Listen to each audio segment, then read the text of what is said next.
या IIT में आया हुआ है, अभी भी रिसेंटली आया हुआ है इस तरह के क्वेश्चन। तो ये चीजें ना आपको विशेष तौर पे ध्यान रखना है। JEE में एडवांस में रिसेंटली आए हुए हैं ये सब चीजें, है ना, और नीट वीट में भी पूछते रहे हैं हर बार। तो प्लीज इन सब चीजों को ध्यान दे दो, आपका काम हो जाएगा। तो भैया velocity of B with respect to A जो होगा भैया वो हो जाएगा VB माइनस VA, इसमें कोई दिक्कत नहीं। मगर एक चीज ना आप विशेष तौर पे ध्यान रखना, बहुत बहुत बहुत खतरनाक वाली चीज बता रहा हूँ मैं, भूल मत जाना यार आपको, ठीक है, भूलना मत। क्या बता रहा हूँ ध्यान रखो, मतलब जो खाना बनाया है ना ये पूरा, ये सालों की मेहनत है, वो भी रात दिन की मेहनत है, ठीक है।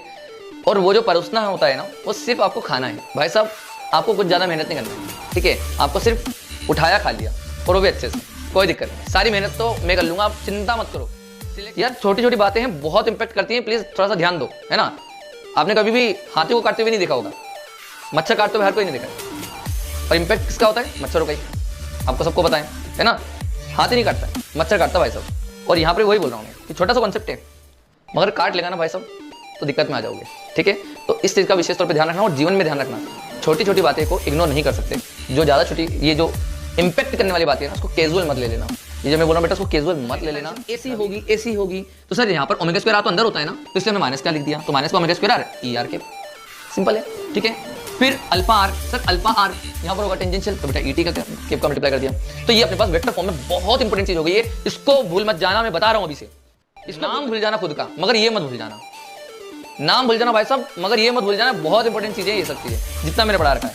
आज का लेक्चर तो मतलब जिस तरह से मैंने आपको पढ़ा रखा है, उस तरह से आप में इतना हिम्मत होना चाहिए कि आप किसी और को पढ़ा पाओ, ये ध्यान रखना।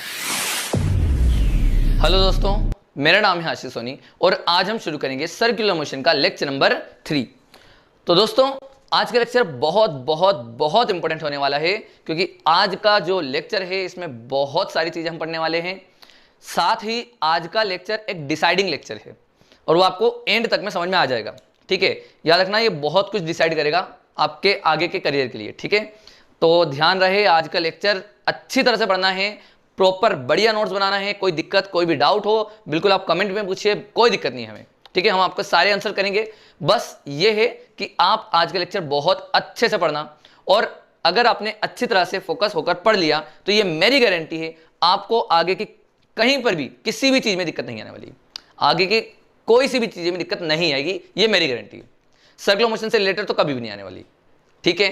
तो ये ध्यान रहे, क्योंकि ये चीज हॉरिजॉन्टल सर्कुलर मोशन और वर्टिकल सर्कुलर मोशन में भी बहुत काम आती है। और आज का लेक्चर ही वही लेक्चर है जो हॉरिजॉन्टल सर्कुलर मोशन और वर्टिकल सर्कुलर मोशन समझ में आया कि नहीं आया, वो डिसाइडिंग जो होता है ना, वो आज के लेक्चर से होता है, ठीक है। ये ध्यान रखना, पता नहीं चलता बच्चों को कि हॉरिजॉन्टल सर्कुलर मोशन समझ में क्यों नहीं आ रहा।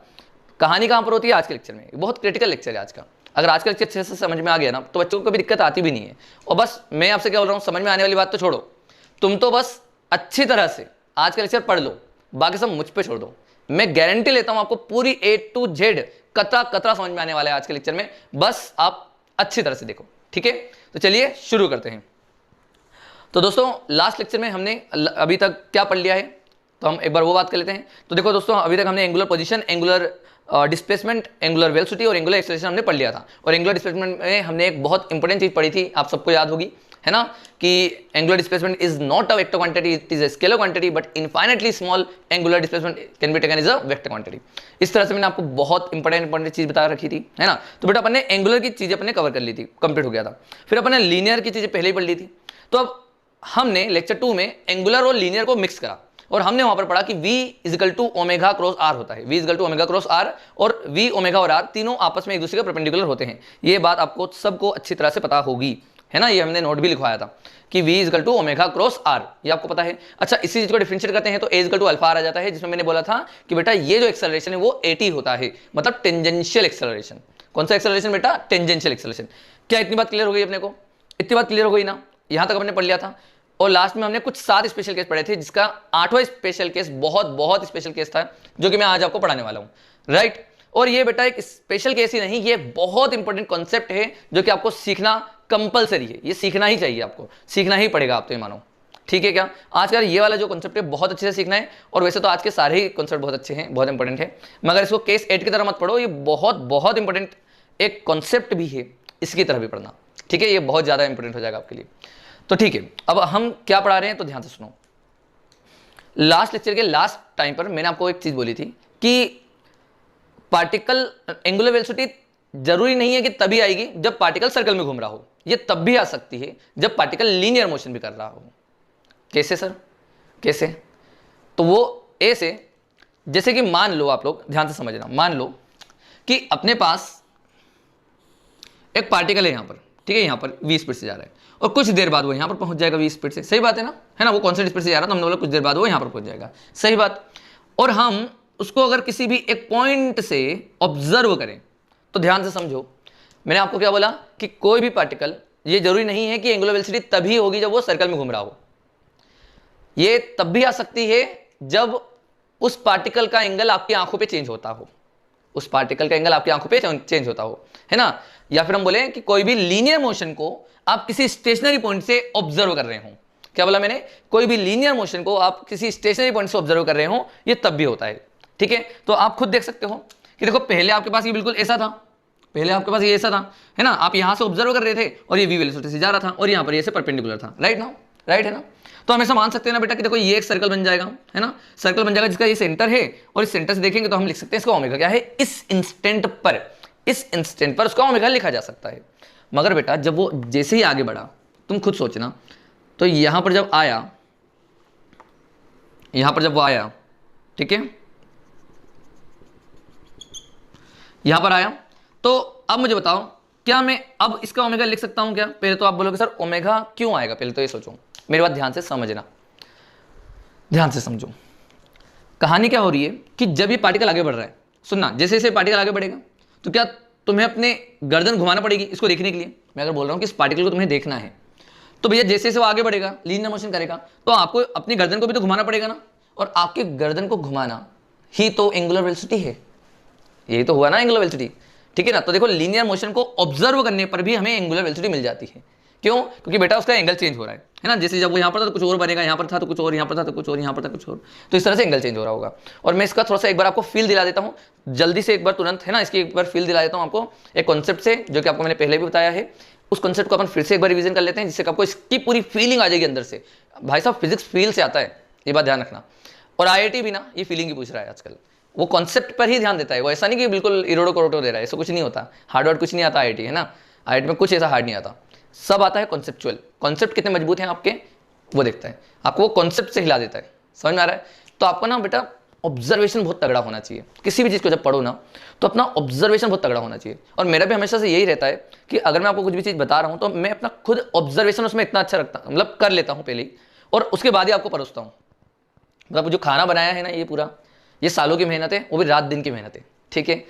और वो जो परोसना होता है ना, वो सिर्फ आपको खाना है भाई साहब, आपको कुछ ज़्यादा मेहनत नहीं करना है, ठीक है। आपको सिर्फ उठाया खा लिया और वो भी अच्छे से, कोई दिक्कत नहीं, सारी मेहनत तो मैं कर लूँगा, आप चिंता मत करो। सिलेक्शन चाहिए भाई साहब, IIT में सिलेक्शन चाहिए, नीट वाले बच्चे बिल्कुल नीट फोड़े, एम्स फोड़े, बिल्कुल तरीके से फोड़े, कोई दिक्कत नहीं है ना। बस जो मैं बोल रहा हूँ उसको फॉलो करते जाओ, रैंक खुद में खुद लग जाएगी, पता भी नहीं चलेगा, है ना, इतना ध्यान रखना। बस जो बोला है वो फॉलो करो, जो बुक बोल रहा हूँ करने के लिए वो करा करो। और मेन सबसे इंपॉर्टेंट वो ये है कि आप लोग नोट्स बहुत अच्छे से बनाओ, पढ़ो बहुत अच्छे से, एक एक लाइन को बहुत अच्छे से सुनो, है ना। ये छोटी छोटी चीज़ें ही ना बहुत बड़ी दिक्कत देती है बेटा आगे जाकर, छोटी छोटी चीज़ें, है ना, ये बात ध्यान रखना। आपने छोटा सा कॉन्सेप्ट छोड़ा या छोटी सी लाइन इग्नोर कर दी ना, ये इग्नोर करने के बाद वही चीज़ IIT में पूछ ली जाती है, फिर वहीं पर अटक जाते हो। ध्यान रहे जो भी मैं चीज़ पढ़ाता हूँ कोई मजाक मस्ती नहीं होती, मजाक मस्ती पर पढ़ाता हूँ मैं, ऐसे कि मज़ा आने लगे अपने को, है ना, उसको फील दिलाता हूँ मैं। मगर याद रखना उसको ऐसे इग्नोर मत कर देना, बहुत इंपॉर्टेंट चीज़ें होती है ना, और आजकल से तो काफ़ी इंपॉर्टेंट है ही, ठीक है। चलो खैर वापस आते हैं इस मुद्दे पर, ठीक है, वापस आते हैं मुद्दे पर अपन और पढ़ते हैं। क्या बताया मैंने आपको कि इसके बारे में मैं आपको एक फील दिलाने वाला था, वो अब सुनो। जैसे मैं आपको ये बताना चाह रहा हूँ कि यार कोई भी पार्टिकल, मैंने आपको पहले ही बताया था कि कोई भी पार्टिकल अगर सीधे गुजरता है ना तो आपको उसको डिटेक्ट करना या उसको पकड़ना आसान होता है, ये मैंने आपको पहले बताया था। क्यों? क्योंकि वो आपकी आंखों के सामने बहुत अच्छे से एंगल चेंज कर रहा है। मगर अगर वही पेन या वही मार्कर आपके आंखों के बिल्कुल सामने आ जाए ना, एकदम सामने आ जाए ना, तो आपको उतनी ज़्यादा अच्छे से इसका डिटेक्ट कर पाना पॉसिबल नहीं, क्योंकि आपकी आंखों पर वो ज़्यादा अच्छे से एंगल नहीं बदल पाएगा। और यही मार्कर चलो अगर बहुत पतली सुई की तरह हुआ तो आप उस पार्टिकल को या सुई को आप नहीं पकड़ पाओगे जो आपकी बिल्कुल आंखों के पास आ रहा हो। आप एक आंख बंद कर लो और एक बिल्कुल एक कोई किसी ने पत्थर मार दिया, मान लो पार्टिकल मार दिया आपको, तो आपके सामने ना डिटेक्ट नहीं कर पाओगे, आप धोखा खा जाओगे और आपको वो लग जाएगा, ठीक है। तो कहानी यही है कि आप ना आपके परपेंडिकुलर वाली चीजों को ज्यादा अच्छे से देख लेते हो, है ना, क्योंकि वो आपकी आंखों पे एंगल चेंज करता है, और जो सामने होता है ना उसका एंगल इतना अच्छे से चेंज नहीं हो पाता, इसलिए हम उसको देख नहीं पाते। और अगर वो बहुत ज्यादा छोटा पार्टिकल है तो वो बिल्कुल एंगल चेंज नहीं करेगा। और यही कॉन्सेप्ट है बेटा जो आज अपने को यहाँ पर पढ़ना है, और यही कॉन्सेप्ट अपने को लगाना है यहाँ पर, ठीक है। यही एक फीलिंग है। आप देखते चलना कि ये मैंने एग्जांपल क्यों दिया, आपको सब कुछ एकदम फील होने वाला है, सब चीजें। देखो अब मुझे बताओ कि जब ये पार्टिकल यहां पर से यहां पर पहुंचा तो मैंने क्वेश्चन किस तरह से आते हैं वो बता देता हूं। क्वेश्चन ये आता है कि भैया एक गाड़ी है, सुनना क्वेश्चन क्या आता है, गाड़ी है और एक ट्रैक से गुजर रही है, और आप हो यहाँ पर कैमरामैन, आप हो यहाँ पर क्या कैमरामैन, और कैमरामैन का क्या काम होगा, खुद की फोटो खींचेगा क्या, नहीं इस गाड़ी को ऑब्जर्व करना है उसको, ना गाड़ी को कैप्चर करते रहना है। ऐसे आपने देखा होगा ना, जैसे गाड़ियाँ होती है, कार रेसिंग होती है, तो सामने से गुजरती है तेजी से, तो आपको अपना कैमरा एकदम से मोड़ना पड़ता है इस तरह से, है ना, कैमरामैन इस तरह से करेगा। तो यहाँ पर भी वही काम करेगा कि इसको अगर ऑब्जर्व करना है तो अभी देख रहा है, और जैसे जैसे आगे बढ़ेगा ना उसको अपना कैमरा भी इस तरह से घुमाना पड़ेगा कि वो इसको कैप्चर कर पाए, राइट। तो यही पूछता है कि बताइए जब वो यहाँ पर था, या एंगल थीटा बना लिया, या एंगल 30 डिग्री बन गया, तो बताइए इस इंस्टेंट पर इस कैमरामैन की एंगुलर वेलोसिटी क्या होगी। समझ में आ रहा है क्या, एंगुलर वेलोसिटी क्या होगी। तो बहुत बढ़िया। तो अपने को ओमेगा निकालना है, मतलब फाइनली अपने को ओमेगा निकालना है। अब मैं आपको बता दूं, देखो ओमेगा निकालने के लिए यहाँ पर डिफरेंशिएशन इंटीग्रेशन का यूज होता है। मैथ्स के हिसाब से बताऊं तो किसका यूज होता है, डिफरेंशिएशन इंटीग्रेशन। बहुत बढ़िया सर। अब सर ये तो हमको टफ लगता है, तो अब क्या करें, तो बेटा फिजिक्स में अपन यही करते हैं काम हमेशा। मैं आपको बता रहा हूँ पूरी फिजिक्स में ये बताते रहूंगा कि अपन डिफरेंशिएशन इंटीग्रेशन करने से बचेंगे, कोशिश ये करेंगे, मगर हम डरेंगे नहीं। हमें डिफरेंशिएशन इंटीग्रेशन सब आता है सर, मगर हम कोशिश करेंगे कि हम बिना उसके भी काम कर लें, ये बात ध्यान रखना, ठीक है। तो बेटा हम यहाँ पर भी अपनी फिजिक्स लगा रहे हैं, है ना, मैथ्स में बड़ी कैलकुलेशन नहीं करेंगे, हम यहाँ पर भी फिजिक्स लगाएंगे और इस क्वेश्चन को जल्दी से निपटा देंगे। कैसे, तो देखो हम यहाँ पर एक बहुत अच्छी चीज क्या कर रहे हैं, ध्यान से समझना। मैं ओमेगा निकालना चाहता हूं ना, तो बेटा ओमेगा तो D theta by d t होता है, तो अब मुझे थीटा का एंगल रेट ऑफ चेंज निकालना है, तो वो टफ हो जाएगा मैथ्स के हिसाब से। तो एक काम करो ना, देखो मैंने फिर से बोल रहा हूँ, ये जो मैंने पॉइंट बोला ना अभी बहुत इंपॉर्टेंट था, ठीक है, कि भैया मुझे अगर ओमेगा निकालना है तो वो होता है D theta by d T. तो भैया अगर मैं D theta by d T के थ्रू जाऊंगा ना यार, तो मुझे बहुत टफ लगेगा। क्यों, क्योंकि भैया वो एंगल लगातार चेंज होते जा रहा है और मुझे समझ में नहीं आएगा, मतलब चीजें लगेगी अभी, और इसका मैं आपको बता दूंगा आगे जाकर मैथ्स, ठीक है, उसमें कोई दिक्कत नहीं। मगर मैं चाहता हूँ कि इसको मैं थोड़ा और ईजी तरीके से सोल्व कर पाऊँ। तो मैं ये बोलूंगा कि बेटा d theta by d t ना लगाते हुए तू omega equal to v by r का यूज करने की कोशिश कर। और क्या कर, पता है, तुम ना ऐसा मान लो कि बहुत ही छोटे समय के लिए यहां पर एक सर्कल मान लो उसको, इस तरह से सर्कल मान लो उसको। ऐसा मान लो कि ये जो पार्टिकल है वो इस सर्कल में किसी बहुत dt टाइम के लिए घूम रहा है ना, dt टेंडिंग टू 0 के लिए बोल रहा हूं बेटा मैं, है ना, इतने छोटे से समय के लिए। क्या मैं इसको ऐसा मान सकता हूं कि ये मेरे बिल्कुल इस सर्कल में होगा और इसकी दो वेलोसिटी होंगी, फिर एक होगा v पैरेलल और एक होगा v परपेंडिकुलर। ये बात तो सही है ना, एक होगा v परपेंडिकुलर। ये परपेंडिकुलर क्यों है सर, क्योंकि बेटा ये अपने पास परपेंडिकुलर अपने लिया है ना, इस तरह से, और अपना सर्कल बनाया है अपने, है ना। तो सर्कल में तो ये टेंजेंशियल वेलोसिटी जो होगी अपनी रेडियस से तो परपेंडिकुलर ही होगी, ये तो बात तय है। तो अब मुझे बताओ हमारा आंसर तो आ गया, कैसे, क्योंकि तुमने इसका अभी निकाला v परपेंडिकुलर, ठीक है, और आपको ओमेगा निकालना था ना, तो सीधे लिख दिया। आप क्या लिख दिया पता है, omega is equal to v perpendicular by r। ये लो भैया, आंसर ही खत्म। अब तुम सोचोगे सर इतना आसान था क्या, बेटा ये जो आपने कॉन्सेप्ट अभी सीखा ये बहुत इंपॉर्टेंट है और बहुत अच्छा कॉन्सेप्ट है, अच्छे लेवल का है ना। वो तो आपको हमने सीधे सीधे बता दिया ना, इसलिए आपको आसान लग रहा है, और वही लगेगा आपको, पूरा लेक्चर आसान लगेगा, है ना, ये मेरी तरफ से पूरी श्योरिटी है, ठीक है। तो ओमेगा इक्वल टू क्या हमने निकाला, तुरंत एक लाइन में निकाल लिया v परपेंडिकुलर बाय r, सीधी बात, ठीक है। जहां पर v परपेंडिकुलर क्या होता है मैं आपको यहां पर लिख दे रहा हूं, v परपेंडिकुलर क्या है देखो,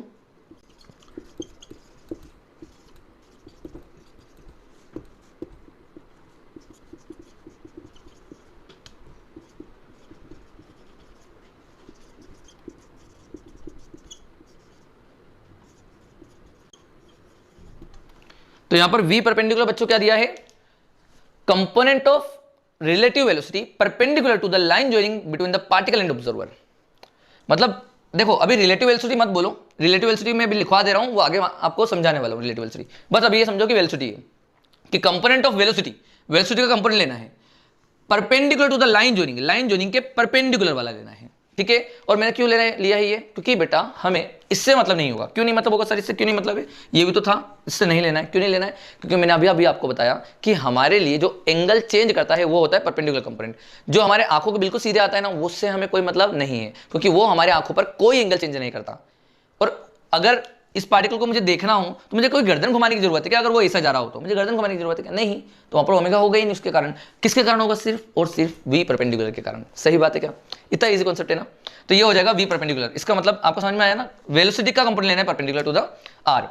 और आर क्या है बेटा? अब ध्यान से सुनो। तो आर इज इंस्टेंटेनियस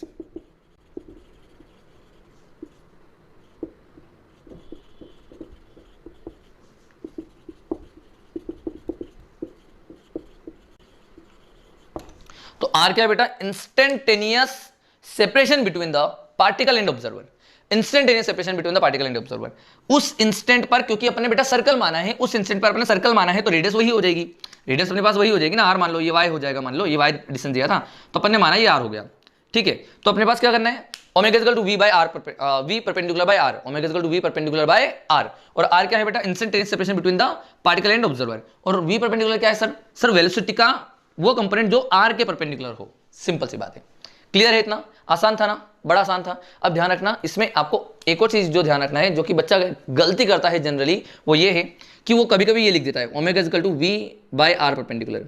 तो बेटा आप लोग भी एक काम करो, इसको ऐसे ही लिखो, अपनी कॉपी में लिखो, आराम से लिखो और डब्बा बनाओ बढ़िया तरीके से। अच्छा सा सुंदर सा डब्बा बनाएंगे अपन, सब लोग डब्बा बनाएंगे अच्छे से। सबकी कॉपी में डब्बा बना होना चाहिए, सुंदर सा डब्बा, सुंदर सा अक्षरों में लिखो और प्यार से काट दो, प्यार से काट दो।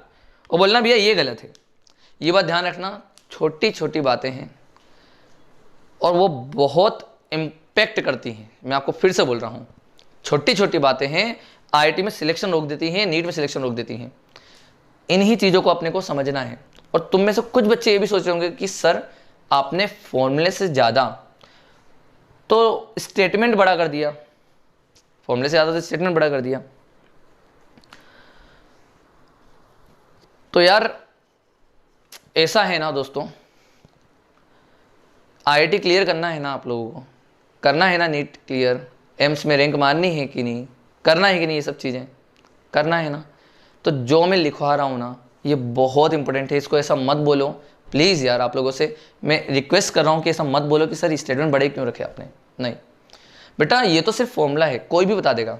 गलती से रोकता कौन है ना, वो ज़्यादा मायने रखेगा आपके लिए। गलती से रोक रहा है ये स्टेटमेंट, पता है यार, ये बताने में कोई बड़ी बात नहीं है, मगर ये जो चीज़ है ना, ये जो चीज़ मैं बता रहा हूँ ये बहुत इंपॉर्टेंट है। क्योंकि बच्चा लगा के आता है और बाद में बोलता है हमसे कि सर वो गलत हो गया, सर मैंने आर परपेंडिकुलर ले लिया। बस ये दिक्कत है। आप समझ में आ रहा है क्या? आ रही है बात समझ में कि नहीं? यार छोटी छोटी बातें हैं, बहुत इंपैक्ट करती हैं, प्लीज़ थोड़ा सा ध्यान दो, है ना। आपने कभी भी हाथी को काटते हुए नहीं देखा होगा, मच्छर काटते हुए हर कोई नहीं देखा है। और इंपैक्ट किसका होता है? मच्छरों का ही। आपको सबको पता है ना। हाथी नहीं काटता है, मच्छर काटता भाई साहब। और यहाँ पर वही बोल रहा हूँ मैं कि छोटा सा कॉन्सेप्ट है, मगर काट लेगा ना भाई साहब तो दिक्कत में आ जाओगे। ठीक है, तो इस चीज़ का विशेष तौर पे ध्यान रखना और जीवन में ध्यान रखना। छोटी छोटी बातें को इग्नोर नहीं कर सकते, जो ज़्यादा छोटी, ये जो इम्पैक्ट करने वाली बातें है ना, उसको कैजुअल मत ले लेना। ये जो मैं बोल रहा हूँ बेटा, उसको कैजुअल मत ले लेना।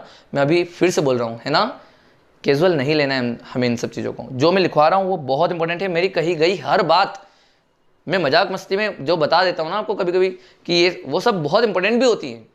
ठीक है, हम मजाक मस्ती इसलिए करते हैं क्योंकि आपका इंटरेक्शन हो, इंटरेस्ट जनरेट हो, फीलिंग आए, वो सब के लिए। ठीक है, मगर अपना मेन एम क्या है? मेन एम मत बोलो, अपना मेन एम है पढ़ना, और वो भी इतने अच्छे से पढ़ना, इतने तरीके से पढ़ना कि किसी ने भी जो पढ़ा हो वो हमसे ज़्यादा नहीं हो सकता।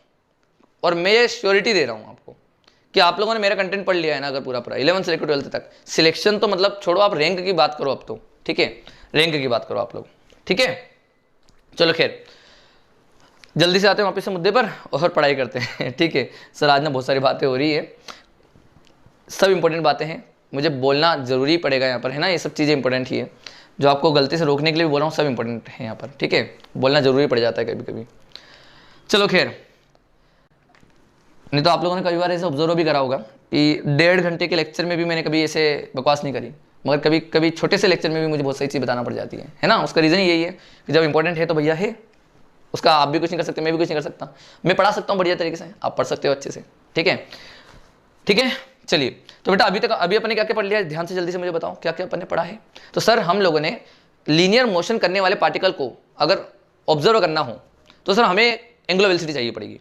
किसी भी इंस्टेंट पर, अगर वो पूछता है ऐसा कुछ भी, तो अपने को क्या करना है सर, अपने को D theta by d T के थ्रू नहीं जाना है सर, अपने को सीधे क्या कर लेना है, किसी छोटे से टाइम के लिए अपन उसको मान लो कि एक सर्कल है और उस सर्कल पर उसकी जो वेलोसिटी है ये वाली टेंजेंशियल वाली वो निकाल लो, मतलब वी परपेंडिकुलर वाली निकाल लो, आर से परपेंडिकुलर वाली, और वो निकाल लोगे तो आप क्या लिख देना कि v by R, omega is equal to v by R, सीधी बात है खत्म। ठीक है, तो अब जल्दी से एक हेडिंग डालो, जल्दी से हेडिंग डालो यहाँ पर, रिलेटिव एंगुलर वेलोसिटी, जल्दी से हेडिंग डालो फटाफट तुरंत। चलिए दोस्तों, तो अब जल्दी से हेडिंग डालो रिलेटिव एंगुलर वेलोसिटी। क्या डालोगे हेडिंग, रिलेटिव एंगुलर वेलोसिटी, है ना, बहुत बढ़िया सर। तो अब ये क्या होता है, तो ध्यान से समझो, जो अभी आपने omega equal to v by r पढ़ा है और जो मैंने वहां पर वी परपेंडिकुलर बाय आर बताया है वो सब तो आपको समझ में आ गया होगा, है ना। और वी परपेंडिकुलर के लिए मैंने लिखवाया कि component of relative velocity perpendicular to the line joining between the points and observer, ये मैंने आपको लिखवाया था। तो जो मैंने रिलेटिव वेलोसिटी लिखवाया है ना, उसका मतलब अब मैं समझाने वाला हूँ आप लोगों को, ठीक है। तो अभी वो इसी का कॉन्सेप्ट बन जाएगा, मगर फॉर्मूला वही बनता है, मैं आपको वही बताने वाला हूँ, ठीक है। तो देखो चलो मान लो, जैसे कि मान लो कि एक पॉइंट है यहाँ और एक पॉइंट है यहाँ पर, समझना, ध्यान से समझना है ना बच्चे। मान लो एक पॉइंट है यहाँ और एक पॉइंट है यहाँ, और दोनों के जो बीच की दूरी है बेटा वो डी है, समझ में आ गया क्या, है ना। ये मैं बोल देता हूँ इसको आर है ना बेटा, ये डिस्टेंस हो गई अपने पास आर, है ना। अब क्या है कि मान लो कि देखो अभी तक क्या हो रहा था कि ए रेस्ट पर था और बी चल रहा था, सही बात है ना। इस बार हम मान लेते हैं कि दोनों ही चल रहे हैं, और वो भी ऐसा मानो कि ये जो ए वाला है वो थीटा 1 पे है और जो बी वाला है भाई साहब वो थीटा 2 पर है ना, थीटा 2 पर है। ये वाला v1 से चल रहा है, ये v2 से चल रहा है। तो भैया हमने पूछा कि भैया बताओ इस इंस्टेंट पर अगर a b को ऑब्जर्व करता है, अगर इस इंस्टेंट पर a b को ऑब्जर्व करेगा, है ना, तो जाहिर सी बात है ओमेगा भी आएगा, एंगुलर वेलोसिटी भी होगी, ये कहीं और जा रहा होगा इसके रिस्पेक्ट में, सही बात है। तो बताओ कि ओमेगा कितना होगा।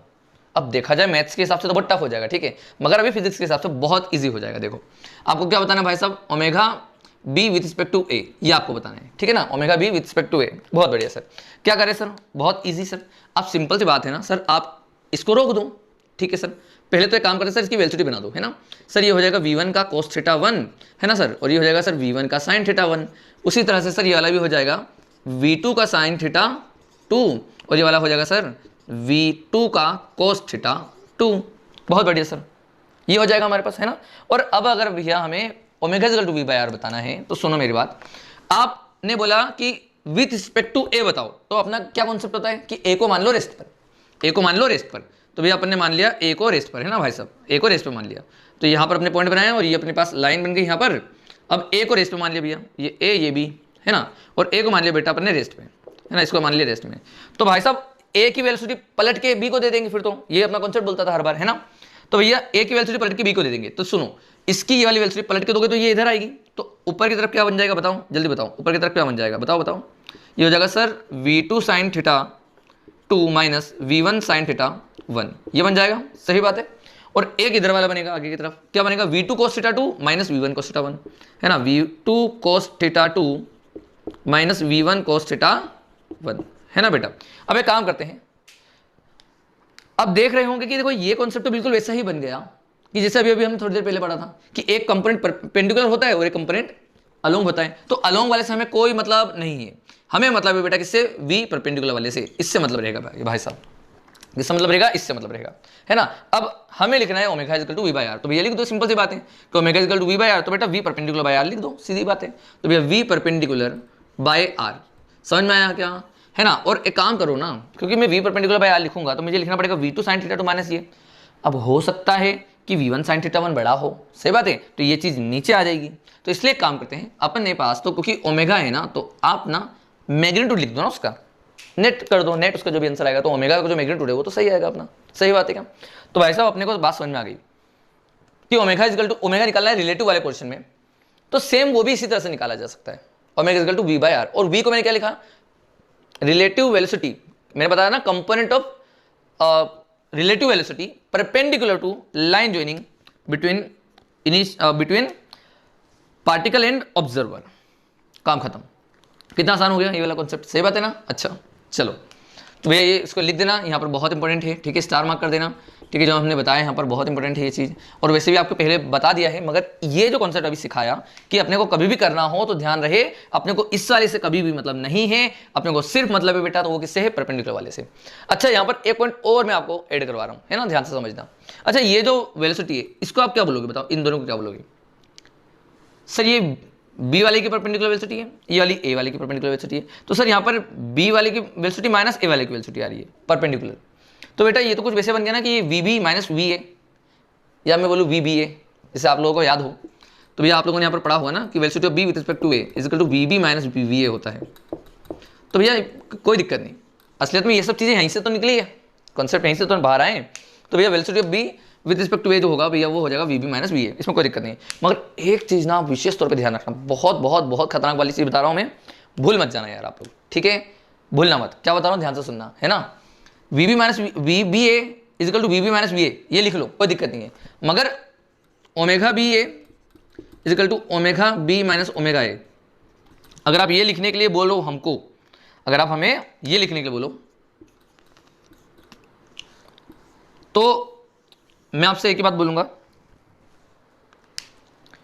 कि इसको लिखो, कोई दिक्कत नहीं, इसको लिखो और प्यार से काट दो, क्योंकि ये गलत है, ऐसा यूज नहीं करना है ना। ये एक पर्टिकुलर टाइम पर मतलब अपन यूज कर पाते हैं, मतलब कुछ ही चीज़ों पर यूज कर पाते हैं, मगर हर बार यूज नहीं कर सकता आप इसको, ठीक है। तो आप ये लिख दो भैया कि ये वाला जो कॉन्सेप्ट है हम नहीं यूज कर पाएंगे, ये बात आप लिख दो, है ना। और लिखोगे भी कैसे कि ओमेगा बी माइनस ओमेगा है, आप लिखो, लिख के दिखाओ, चलो ओमेगा बी माइनस ओमेगा है लिख के दिखा दो आप, पहली बात तो लिख ही नहीं पाओगे आप, है ना। और दूसरी बात क्या है ना कि चलो हमने बोला sir omega b minus omega है तो ए से ऑब्जर्व कर रहे हैं सर, तो ओमेगा बी तो लिख देंगे, मगर फिर सर ओमेगा ए क्या, उसका क्या करें, कैसे क्या लिखना पड़ेगा, पहला तो वो समझ में नहीं आएगी। दूसरी बात, चलो सर ठीक है, मान लेते हैं कि हम कहीं और बैठ जाते हैं, हम इसका ओमेगा ए लिख देते हैं उसके रिस्पेक्ट में, ओमेगा बी लिख देते हैं उसके रिस्पेक्ट में, ठीक है, फिर तो सही हो जाएगा सर। पर दिक्कत क्या है, तुम वहाँ पर जब बैठ के लिखोगे तो वेरिएबल ज़्यादा हो गए, पहली बात, और दूसरी बात तुम्हारा सेंटर बदल गया, तुम्हारा सेंटर भी बदल जाएगा ना वहाँ पर से, तो देखोगे तो चीज़ें थोड़ी सी और कॉम्प्लिकेटेड बन जाएगी यार, ठीक है। और वहाँ पर आप ये भी देखोगे कि यार वी नेट काम नहीं होता, वी नेट नहीं चाहिए होता है हमें, ओमेगा बी माइनस ओमेगा में हमको भैया नेट की वेलोसिटी की जरूरत नहीं है, हमें सिर्फ एक चीज़ की जरूरत है, किसकी, सिर्फ परपेंडिकुलर वाली की, हॉरिजॉन्टल वाला कोई ये वाला कुछ काम नहीं करता, ये बात ध्यान रखना, क्लियर। अब मैं आगे बढ़ने जा रहा हूँ बच्चे, है ना, ये सब लिख दो फटाफट तुरंत, और मैं एक क्वेश्चन आपको करा देता हूँ, ठीक है। चलो चलिए दोस्तों, तो क्वेश्चन आपके सामने है, जल्दी से एक बार इसको सब लोग ट्राई करो, है ना, और इसका आंसर निकालो आप लोग। जो मैंने बेटा आपको सॉल्यूशन बताया, जो मैंने आपको बताया है मेथड, आप उससे इसको सॉल्व करने की कोशिश करो, है ना। और अगर वो हो जाए ना तो एक बार उस मेथड के बिना भी करके देखना, क्योंकि मैं आपको यहाँ पर अब दोनों बताने वाला हूँ, है ना, मैथ्स वाला मेथड भी बताने वाला हूँ, ठीक है। मान लो कि वो मेथड मैंने नहीं बताई थी, है ना, और omega equal to d theta by d t से करना होता, तो फिर आप कैसे करते हैं, सोच के आराम से करो, है ना। चलो, आई होप कि आप लोगों ने यहाँ पर अब सब लोगों ने ट्राई कर लिया होगा, और अब हम उसका सॉल्यूशन बता रहे हैं, ठीक है। चलिए, पहले तो मैं बेटा आप लोगों को ना इसका जो डिफरेंशिएशन वाला मेथड जो है वो मैं आपको बताता हूँ, ठीक है, इजी बना देता हूँ उसको थोड़ा सा। तो कहानी ऐसा रखते हैं अपन, ठीक है, कि मान लो कि ये किसी एक्स डिस्टेंस पर है, मान लो कि ये किसी एक्स डिस्टेंस पर है ना, और ये जो एंगल है वो थीटा है, ये हमने मान लिया, है ना। किसी भी इंस्टेंट पर देख लेते हैं, देखो हमें क्या निकालना है कि 30 डिग्री जब उसने एंगल बनाया, इस इंस्टेंट पर उस कैमरामैन का जो कैमरे का ओमेगा होगा वो कितना होगा, वो निकालना है, ठीक है। तो भाई साहब अब यहाँ पर अपन ने क्या माना कि एक्स डिस्टेंस पर मान लिया उसको यहाँ पर है, और वो 40 से जा रहा होगा, है ना, और ये एंगल थीटा है, बहुत बढ़िया सर। तो अब क्या करें, अब ध्यान से सुनो, है ना, एक काम करो, यहाँ पर लिख दो बेटा आप tan theta is equal to अपन क्या लिख देंगे बेटा, टेन थीटा हो जाएगा x बाय 30, बहुत बढ़िया सर, ये तो आसान था, है ना, x बाय 30 लिख सकते हो। देखो ये मेथड आपको आना जरूरी भी है, इसलिए ही मैं आपको बता रहा हूँ, है ना, ये मेथड आपको आना चाहिए डिफरेंशिएशन वाली, ठीक है। तो ये हो जाएगा x is equal to tan theta, है ना, 30 टेन थीटा, ये लिख सकते हैं अपन, है ना, कोई दिक्कत तो नहीं, ठीक है, बहुत बढ़िया। अब एक काम करते हैं बेटा, इसको टाइम के रिस्पेक्ट में डिफरेंशिएट कर दो, है ना, तो ये हो जाएगा dx by dt is equal to 30 into tan theta का डिफरेंशिएशन हो जाएगा बेटा सेक स्क्वायर थीटा, और थीटा का हो जाएगा डी थीटा बाई dt, है ना, क्योंकि टाइम के रिस्पेक्ट में कर रहे हो आप लोग। तो भैया ये जो होगा ना बेटा dx बाई dt क्या है, तो बेटा rate of change of x, वो तो क्या है 40, वो तो क्या है बेटा 40, तो ये हो जाएगा 40 equal to 30 into sec square theta, अब sec square theta into d theta by dt, तो सेक स्क्वायर थीटा, तो बेटा थीटा अपने को कौन से वक्त चाहिए, कौन से वक्त, ये तो ओमेगा हो जाएगा बच्चे, है ना, ये तो ओमेगा हो जाएगा, तो ये तो ओमेगा हो गया। अब थीटा अपने को कब चाहिए सर, 30 डिग्री एंगल पर, जब वो 30 डिग्री एंगल बनाएगा ना सर तब। तो बेटा अपने पास ना यहाँ से तुम देखोगे कि भैया अपना जो ओमेगा आएगा सोल्व करने पर, तो ओमेगा आ जाएगा सीधे सीधे 4/3 अपॉन में ये इसको लिख दो कोस स्क्वायर 30, है ना। और अगर मैं इसको सोल्व करूँ तो बेटा ये हो जाएगा भैया 4/3 इंटू cos 30 की वैल्यू बताऊँ, cos 30 की वैल्यू कितनी होती है, √3/2, तो भैया यहाँ पर हो जाएगा 3/4, है ना। तो ये आ जाएगा आपका 1 रेडियन पर सेकेंड। आसान था यार, आसान था, ऐसे कोई बड़ी बात नहीं थी इसमें, है ना। वो इसलिए आसान था क्योंकि क्वेश्चन भी इजी बनाया गया और कैलकुलेशन भी इजी थी, इसलिए इतना तकलीफ नहीं आया, है ना। तो ये मेथड भी कोई ज़्यादा टफ नहीं है, ये मेथड भी आसान था। मगर अब अपन अपनी वाली मेथड से करके देखते हैं, है ना, अल्टरनेट वाली मेथड से। अल्टरनेट वो क्या है, वो इससे भी ज़्यादा आसान हो जाती है ना। आपको कोई डिफरेंशिएशन इंटीग्रेशन नहीं करना पड़ता, ये तो और भी ज़्यादा आसान होगी। कैसे देखो, आपको लिखना है sir omega equal to v perpendicular by r, omega equal to v perpendicular by r। बहुत बढ़िया सर। सबसे पहले सर r निकाल लो, सबसे पहले सर r निकाल लो, है ना। तो बेटा ये r क्या हो जाएगा, देखो ध्यान से देखो, तो cos 30 हो जाएगा, cos 30 निकाले तो 30/r होगा, 30/r। तो r क्या हो जाएगा सर, r हो जाएगा सर अपने पास 30/cos थीटा, 30/cos 30, ये हो जाएगा बेटा, है ना। ये हो गया अपने पास r। अब एक काम करो जल्दी से, है ना, v परपेंडिकुलर निकाल लो। तो भैया v परपेंडिकुलर ये होगा, तो एक बात बताओ, ये एंगल 30 है ना, तो वर्टिकल से 30 है, तो यहाँ वाला एंगल 30 होगा, तो ये 90/30 होगा, तो ये एंगल भी 30 होगा। तो अगर अपन देखें तो ये 40 का cos 30 है, 40 का cos 30 है, खत्म, बस लिख दो। अब ये हो गया v परपेंडिकुलर, ये हो गया r, खत्म आंसर। ये लो भैया v परपेंडिकुलर कितना सर, 40/cos 30, और r क्या है सर, 30/cos 30। अब ध्यान से समझना, ये है 40cos 30 और वो है 30/cos 30, तो मतलब ये स्क्वायर हो जाएगा। देखो आंसर वही आ गया जो अपने को इधर चाहिए था ना, देखो वही तो है। तो अपने पास आंसर क्या आ रहा है बेटा, 1 रेडियन पर सेकेंड स्क्वायर पर सेकेंड, ठीक है। इस तरह से आपका आंसर आ जाएगा। क्लियर है, आसान है, कोई बड़ी बात नहीं थी इसमें, है ना, इसमें कोई बड़ी बात नहीं थी, आसान था। देखो आपने यहाँ पर सिर्फ एक लाइन में आंसर खत्म कर दिया है, अगर आपको फॉर्मूला पता था तो।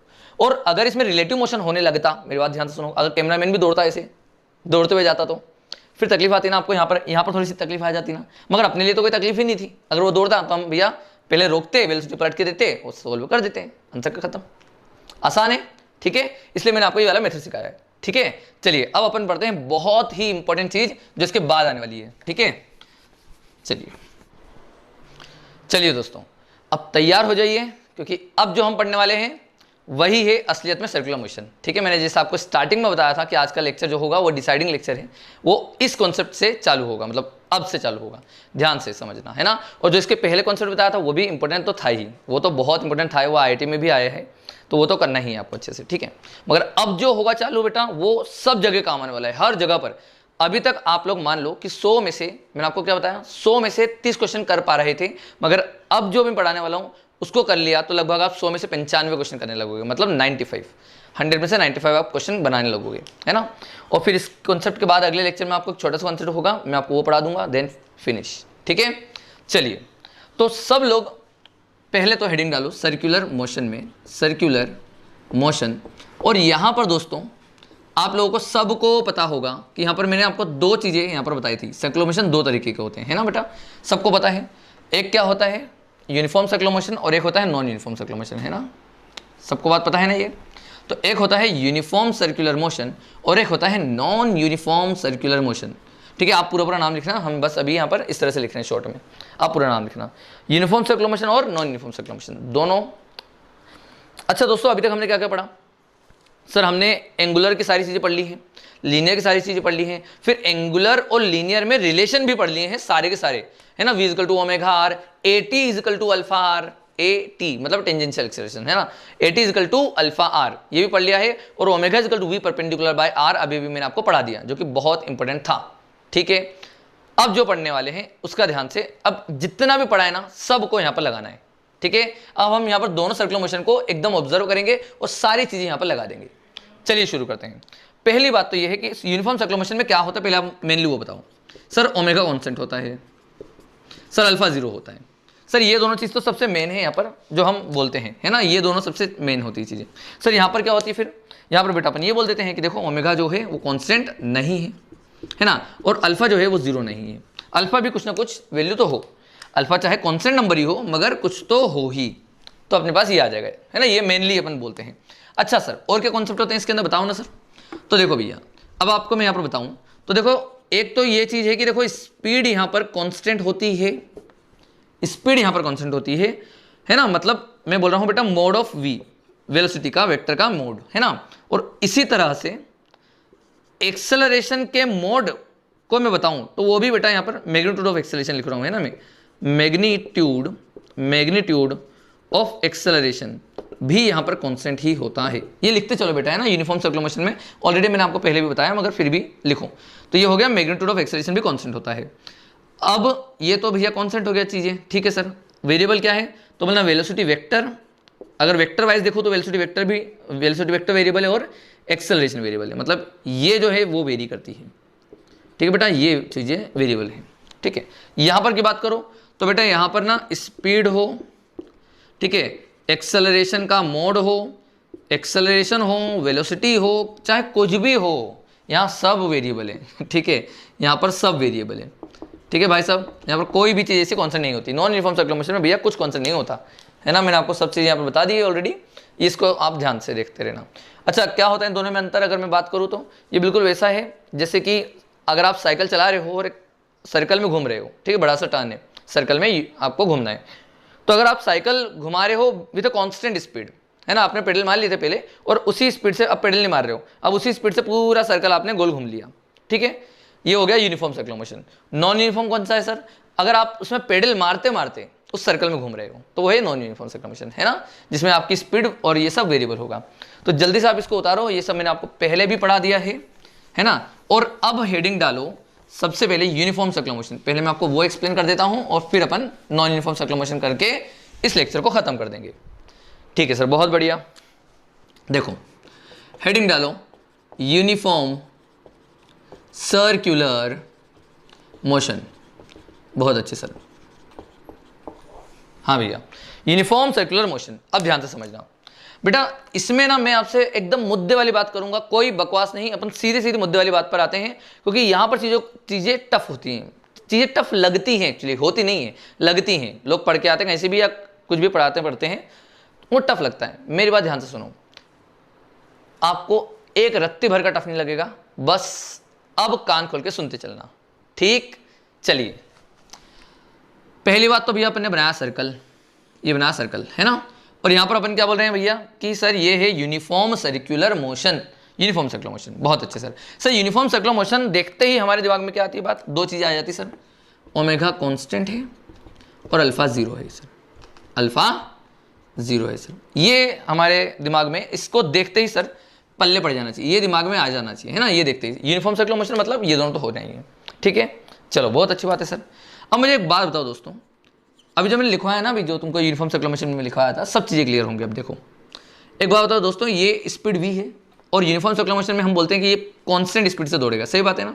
हाँ सर, तो स्पीड तो कांस्टेंट हो गई, हमको कोई दिक्कत नहीं है ना, स्पीड कांस्टेंट हो गई, ठीक है, ये लिख दिया बेटा मैंने, स्पीड कांस्टेंट हो गई, है ना, स्पीड कांस्टेंट, ठीक है भाई साहब। अच्छा, वेलोसिटी क्या होगी सर, तो ध्यान से देखो बेटा, अगर तुम देखो तो इसकी डायरेक्शन कंटिन्यूसली बदलती जा रही है ना। पहले बेटा वो यहाँ पर था, देखो ध्यान से, पहले वो यहाँ पर था, बाद में बात करें तो वो देखो थोड़ी देर बाद यहाँ पर हो जाएगा, तो यहाँ पर स्पीड डायरेक्शन हो जाएगी, यहाँ देखोगे तो यहाँ हो जाएगा, यहाँ हो जाएगी डायरेक्शन, यहाँ देखोगे तो यहाँ हो जाएगा उसका डायरेक्शन, यहाँ देखोगे तो यहाँ होगा और यहाँ देखोगे तो यहाँ होगा, मतलब कंटिन्यूसली जो डायरेक्शन है भाई साहब वो बदलते जा रहा है। स्पीड वही है, स्पीड वही है, सब जगह speed v v v v, speed तो वी है, बस डायरेक्शन बदल रहा है। और हमको पता है कि कभी भी डायरेक्शन बदल रहा हो, देखो वेलोसिटी बदलने के दो कारण होते हैं, या तो स्पीड बदल जाए या डायरेक्शन। तो यहाँ पर आप देखोगे कि डायरेक्शन चेंज हो रहा है, डायरेक्शन जो है भाई साहब वो बदल रहा है, डायरेक्शन चेंज हो रहा है ना। और अगर डायरेक्शन चेंज हो रहा है ना, तो हम यहाँ पर ये बोलेंगे कि यहाँ पर एक्सेलरेशन तो होगा ही होगा। हम लोगों ने पढ़ रखा है पहले से ही काइनेमेटिक्स में कि भैया एक्सेलरेशन होने के प्रमाण किस तरह से पाए जाते हैं, या तो स्पीड बदले या डायरेक्शन बदले या फिर दोनों बदले, ये तीन तरीके से होता है। तो ये अपने पास स्पीड तो कांस्टेंट है, कोई दिक्कत नहीं, मगर डायरेक्शन बदल रहा है, तो इसका मतलब है भैया acceleration will be there, acceleration तो यहाँ पर होगा ही होगा।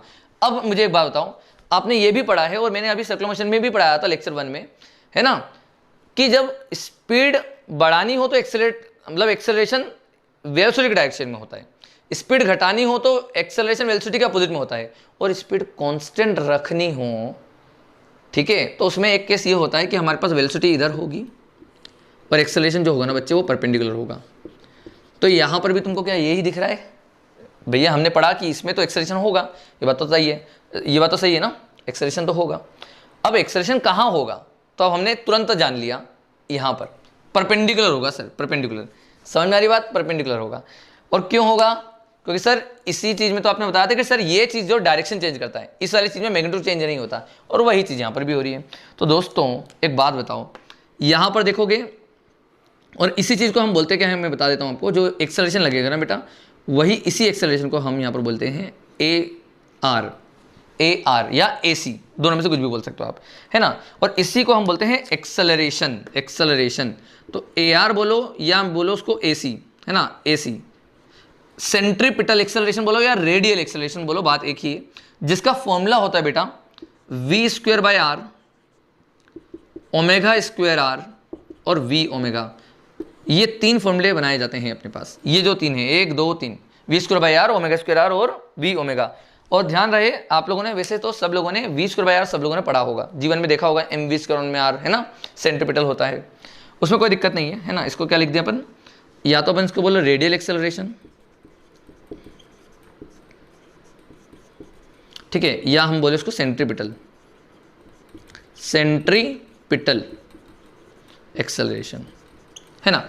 आप लोगों ने सबने पढ़ रखा है, डोंट वरी, ये वाला फॉर्म तो पढ़ रखा है, मगर यहाँ पर इसके 3 होंगे। क्यों होंगे सर? क्योंकि हम लोग सर एक बात जानते हैं कि कोई भी चीज अगर सर्कल में घूम रही है तो उस इंस्टेंट पर उसका ओमेगा इक्वल टू v/r होता है, या हम बोले v इक्वल टू ω/r होता है, या बोले हम v इक्वल टू ω/r होता है। तो हम यहाँ पर v की जगह ω/r डाल दें तो ω²r बन जाएगा, और इस तरह से सोल्व करें तो ये वाला फॉर्मूला भी बन जाएगा। मतलब एक से हमने तीनों को जनरेट कर लिया। सर ये फॉर्मूला कहाँ से आया? तो बेटा आपको वो सीखने की कोई ज़रूरत नहीं है, इसका डेरिवेशन होता है, मगर मुझे पूरा ये बोर्ड बनना पड़ेगा और उसका कुछ ज़्यादा काम नहीं है, ठीक है। स्कूलों में कई बार पूछ लेते हैं तो आप लोग डेरिवेशन देख लेना, ठीक है, उसको मैं यहाँ पर नहीं कराने वाला, ठीक है। बहुत सस्ती चीज़ें आप लोग देख सकते हो, क्लियर। चलिए, तो अब हमें ये चीज़ें बहुत इंपॉर्टेंट है sir. Radial acceleration, centripetal acceleration, बात एक ही होती है। और मैं आपको बता दूं, सेंट्रीपिटल एक्सेलरेशन जो होता है, ये शब्द लैटिन भाषा से लिया गया है, और सेंट्रीपिटल इसका मतलब ही होता है टुवर्ड द सेंटर, है ना। इसका मतलब होता है सेंट्रीपिटल, ये लैटिन लैंग्वेज है, तो इसमें इसका मतलब होता है टुवर्ड द सेंटर। और जाहिर सी बात है कि रेडियल, अच्छा रेडियल का मतलब क्या होता है? ये रेडियल शब्द देखो, जो ये रेडियल शब्द है ना, ये कुछ जगहों पर कुछ बुक यूज़ करती है। वैसे तो बहुत सारे लोग सेंट्रीपिटल ही यूज़ करते हैं, मगर कुछ बुक्स रेडियल एक्सेलरेशन भी यूज़ करती है, तो इसलिए मैंने आपको दोनों बता दिया है ना। जैसे रोटो जो होती है वो रेडियल एक्सेलरेशन बोलती है, रेडियल और टेंजेंशियल, तो मैंने आपको यहाँ पर लिखवा दिया। रेडियल मतलब रेडियस के अलोंग या उसके, है ना। चलो, तो अब मुझे बताओ बेटा कि एक्सेलरेशन का जो मैग्नीट्यूड है, अब स्पीड कॉन्स्टेंट है, तो रेडियल एक्सेलरेशन या सेंट्रीपिटल एक्सेलरेशन की बात करूँ तो कॉन्स्टेंट होगी, सही बात है ना, स्पीड कॉन्स्टेंट है। तो हाँ सर बहुत बढ़िया, तो मतलब magnitude of acceleration is constant, एकदम करेक्ट। मगर सर डायरेक्शन बदल रही है क्या? बिल्कुल सही, डायरेक्शन बेटा हर बार बदल रही है। देखो तुम, पहले यहाँ था एक्सेलरेशन, फिर यहाँ हुआ, फिर यहाँ हुआ, फिर यहाँ हुआ, फिर यहाँ हुआ। आप लोग देख पा रहे होंगे कि एक्सेलरेशन का डायरेक्शन भी लगातार चेंज हो रहा है। तो मतलब तुम समझ पा रहे हो कि जो मैंने वहाँ पर जो 6 चीज़ लिखाई थी यूनिफॉर्म सर्कुलर मोशन में, है ना, कि ये दोनों, फिर ये दोनों, ये लिखा दिया था, फिर मैंने लिखा था एक्सेलरेशन के बारे में। तो बेटा डायरेक्शन जो है ये चेंज हो रही है, तो मतलब वेक्टर चेंज हो रहा है, और मैग्नीट्यूड वही की वही है, तो मैग्नीट्यूड वही रखेंगे, ठीक है। तो आई होप आपको ये पूरा समझ में आया होगा, ये पूरी कहानी, ठीक है। अच्छा, एक और यहाँ पर मैं अगर बात कर लूँ लास्ट में, बिल्कुल छोटी सी बात है यहाँ पर, ये आपको याद रखना है ना, बहुत आसान था कि बेटा यहाँ पर टेंजेंशियल एक्सेलरेशन है क्या। मैं अगर ये बात करूँ तो कि मतलब टेंजेंशियल एक्सेलरेशन है क्या? टेंजेंशियल एक्सेलरेशन होता तो सर इसकी स्पीड बढ़ती, मगर यहाँ पर तो स्पीड कांस्टेंट है ना, हमने पहले बोल रखा है, तो यहाँ पर कोई टेंजेंशियल एक्सेलरेशन नहीं है। तो याद रखेंगे कि 80 in the case of uniform circular motion, किसके अंदर बेटा? In the case of uniform circular motion tangential acceleration 0 होता है। ये बात आप सबको याद रखना है, क्लियर। चलो अब मैं इसको रफ कर रहा हूँ, अब अपन आते हैं बहुत सही चीज में जिसका नाम है नॉन यूनिफॉर्म सर्कुलर मोशन। यहाँ बहुत मजा आने वाला है, ठीक है, सब कुछ लगेगा अब। चलो जल्दी से इसको उतारो और अब देखो। चलिए दोस्तों, तो अब हम शुरू करेंगे यहाँ पर नॉन यूनिफॉर्म सर्कुलर मोशन। अब असली मजा आने वाला है, ठीक है, अब आएगा असली मजा, ठीक है। तो तैयार हो जाओ, है ना, नॉन यूनिफॉर्म सर्कुलर मोशन सीखने के लिए। बहुत ही मजेदार टॉपिक है ये। देखो बेटा, अपने एक सर्कल बनाया है ना, एक सर्कल बनाया है ना बच्चे, और यहाँ पर एक पार्टिकल अपने पास इस तरह से जा रहा होगा, है ना, अपन ने ये बोल दिया। अब क्योंकि ये नॉन यूनिफॉर्म सर्कुलर मोशन है, तो जाहिर सी बात है ओमेगा कांस्टेंट नहीं है और अल्फा 0 नहीं होना चाहिए, मतलब अल्फा की वैल्यू भी कुछ ना कुछ होगी। तो भैया यहाँ पर हम ये बोल सकते हैं साफ साफ तौर पर कि सर यहाँ पर ओमेगा भी होगा और अल्फा भी होगा, और मान लो कि दोनों एक ही डायरेक्शन में है, मान लो कि दोनों एक डायरेक्शन में, आप अलग भी मान सकते हो अपोजिट में, मगर अभी मैंने मान लिया कि वो दोनों एक ही डायरेक्शन में है। ठीक है सर, बहुत अच्छे। अब क्या करें सर, अब ध्यान से समझना, अब अपने को सारी जितने भी अपन ने बात करी है फॉर्मूले की, अब यहां पर भी बात करना है, सेंट्रीपिटल, रेडियल, है ना, टेंजेंशियल, सब यहां पर भी बात करेंगे। ठीक है ना, क्लियर है ना, आपको सब याद है ना, at is equal to alpha r, centripetal कौन सा होता है, omega square r, v square by r, v omega, है ना, ये सब चीजें यहां पर भी लिखना है। अब वो सब लिखने से पहले मैं यहाँ पर कुछ चीजें लिख देता हूँ जो सबको पता होती हैं, वो अपन यहाँ पर लिख देते हैं। जैसे कि सर अल्फा होता है sir D theta by d T, सबको पता है सर, डी थीटा नहीं, D omega by d T, बहुत बढ़िया सर। और अपन इसको लिख सकते हैं omega into d omega by D theta, ये अपन लिख सकते हैं, है ना बेटा, मैंने आपको ये ऑलरेडी लेक्चर नंबर 1 में ही बता दिया था, और आपको ये पता है कि omega equal to d theta by d t होता है। बहुत अच्छे सर, ये हमें पता ही है, पहले से ही पता है सर, हम तो सर ये पैदा होते ही जान गए थे सर, है ना, 11th में हम आते ही जान गए थे सर्कुलर मोशन पर।